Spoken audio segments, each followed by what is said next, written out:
മത്തി വീര വെക്കാൻ വേണ്ടി മത്തി വെട്ടി കഴുകി വൃത്തിയാക്കിയെടുത്ത് ചട്ടി വെച്ച് തേങ്ങ, ഉള്ളി, ഇഞ്ചി, കറിവേപ്പില, പച്ചമുളക് ഇത്രയും കൂടെ അരിഞ്ഞ് മഞ്ഞൾപ്പൊടി അല്പം മുളക് പൊടി ഇട്ട് ഇളക്കി ചട്ടി മീൻ്റെ അകത്തിട്ട് ഇളക്കി പുളിയും ഇട്ട്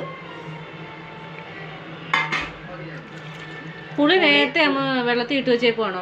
പുളി നേരത്തെ വെള്ളത്തിൽ ഇടണം, പുളിയുടെ ഉറ ഇറങ്ങാനായിട്ട് ഇട്ട് ചേർത്ത്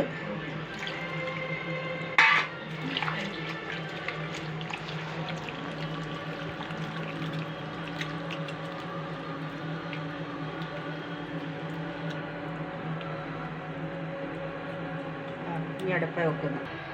ഗ്യാസേ വെച്ചല്ലേ അമ്മേ? ഗ്യാസേ വെച്ചു. അടച്ചു വെക്കണോ അമ്മേ? അടച്ചു വെക്കാൻ പോകും.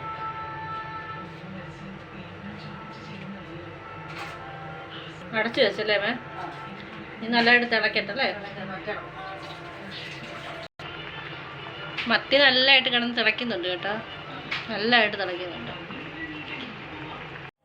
ഓക്കെ ഫ്രണ്ട്സ്, നമ്മുടെ വീഡിയോ ഇഷ്ടപ്പെട്ടെങ്കിൽ ലൈക്ക് ചെയ്യുക, സബ്സ്ക്രൈബ് ചെയ്യുക, കമൻറ്റ് ചെയ്യുക, ഷെയർ ചെയ്യുക. Okay bye.